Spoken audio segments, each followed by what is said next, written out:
let's have a talk. If you look behind me, and as you saw on social media this week, it probably looks like I'm expecting twins. If we're being fair, the only thing I'm expecting is a certified letter from the HOA. As you can probably tell by the title of this video, this is going to be the start of yet another project. But if you're new to Horsepower and Pizza, my name is Bailey. Let's start right at the beginning. I went to a graduation party a couple weeks ago. Reckless Ron showed up after me. He said, hey, there's a BMW Powerwheels on somebody's trash, like 2 blocks from here. I had the Subaru, didn't think I'd be able to fit it in the car. My mom leaves, she texts me, she said, I got it, it's white, it matches your E36. Here she is. So rewind a couple months before I bought the E36. Victor and I had talked about building off-road Power Wheels or drift trikes or just something of the sort. I ended up buying the E36 that we are now turning into a drift car. But this matches my E36, so I figured, why don't we try to make a matching drift Power Wheels? Now, Booker and I also grew up on Jackass and Nitro Circus, so the whole grown-ass men in Power Wheels thing isn't too far-fetched. Like, we've watched a lot of that over the last 10, 15 years. Now it's our turn. So the drivetrain I chose for this is a KTM 2-stroke 50cc dirt bike engine. This is actually Colby's brother's old motocross bike. Colby's dad was trying to sell it like the better part of 10 years ago, and last time I was at Colby's it was still in the garage. So I texted Colby, I was like, hey, tell your dad to get me a price on the KTM, I want to buy it. So before I go any further, any of the drivetrain parts that I will need for this will be purchased through our friend and partner, Barnes Brothers Motorcycle and Off-Road, located at 589 West Pike Street, Canonsburg, Pennsylvania. They do Suzuki, they do Kawasaki, Yamaha, Polaris, KTM, all your parts, all your gear, anything you need, be sure to look them up. Their Instagram's right here. Website and everything is linked below. They are great people. Go support the local homies. So because this is a smaller Power Wheels, gonna have to figure some things out. My plan is to cut a hole in the hood, put this engine in there, and chain drive it back to a custom axle that I will be making. Now, I don't plan on using much of the Power Wheels except for the body itself. I plan on building a tube chassis for underneath of it, probably out of aluminum or thin wall steel tubing. You need to keep in mind that I do have a full machine shop and full fab shop at my disposal on my own time. Because I don't do a whole lot of welding and fabrication, I have had 2 friends that I work with offer to help me out, and I'm probably going to take them up on that. I do want to learn how to TIG weld a little better, so one of them has already offered to help me out with that. So I plan to completely ditch these wheels and the axles and everything. This is mostly all plastic. Now that I look at it, everything is plastic except for the steering. I'm gonna build custom steering and all of that. Bigger axle, everything's gonna work out. Not sure who Sydney is. The only girl I know named Sydney is like 21 and she's super hot. Hopefully this Sydney's mom is hot. I don't know, shout out Sydney's mom. Tell her we out here. As far as I know, the little KTM does need a top end. I haven't tried to start it. Colby's dad, Chris, told me wouldn't even bother to start it. He said get gaskets for the top end, put new gas in it, new plug, and change the gear oil, and should be good to go. I need to talk to Barnes Brothers about getting the parts for that, and once I do that, that'll be a separate video of its own. I want to make sure that everything runs in that chassis before I pull the drivetrain, screw with any of that, because as we're learning with other drivetrain swaps, it's best to know that things run before you start playing with them. So to get started with this, I need to start taking the stickers off.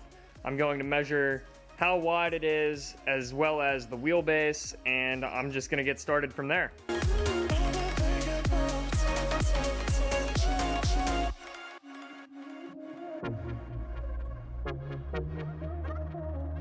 One of the worst things about little kids is that they put stickers on everything.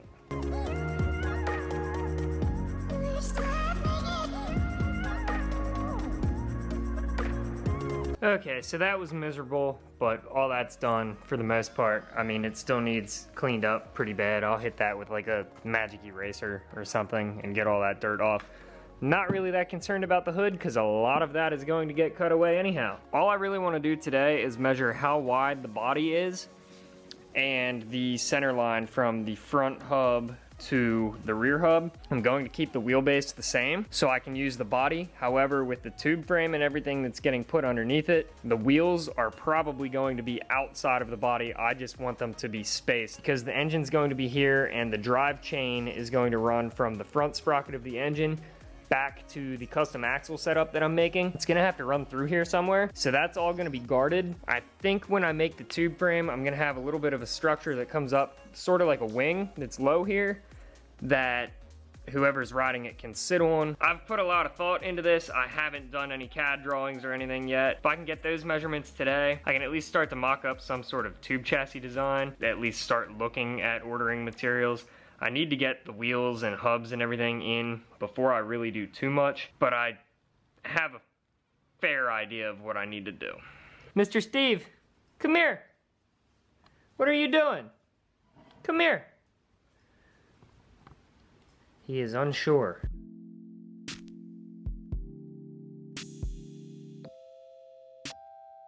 So this could actually be rather interesting depending on how this plays out. Hub to hub, it is 25 inches, but fender arch to the opposing fender arch is also 25 inches.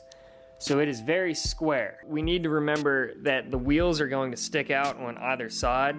So it's going to be 25 inches wide hub to hub, and I'm going to keep it 25 inches between centers. Either way, the wheelbase is going to be wider than it is long.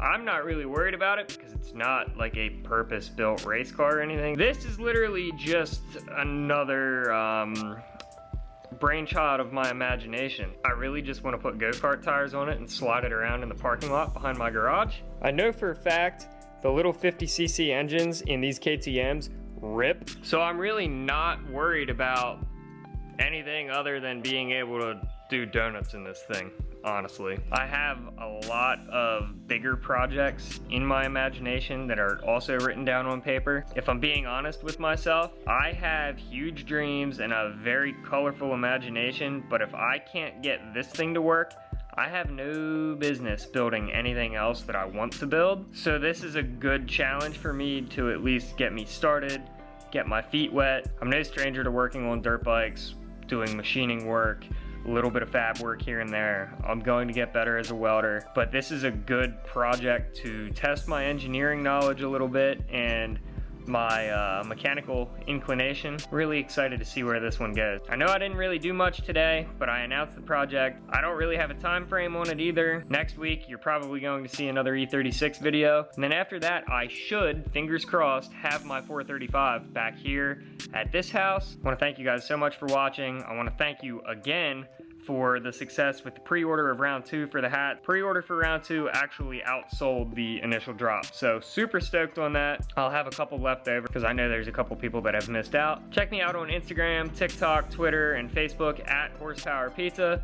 Be sure to subscribe, give this video a huge thumbs up. If you want to support us, head over to www.horsepowerandpizza.com. Until next week, peace out, build it for you.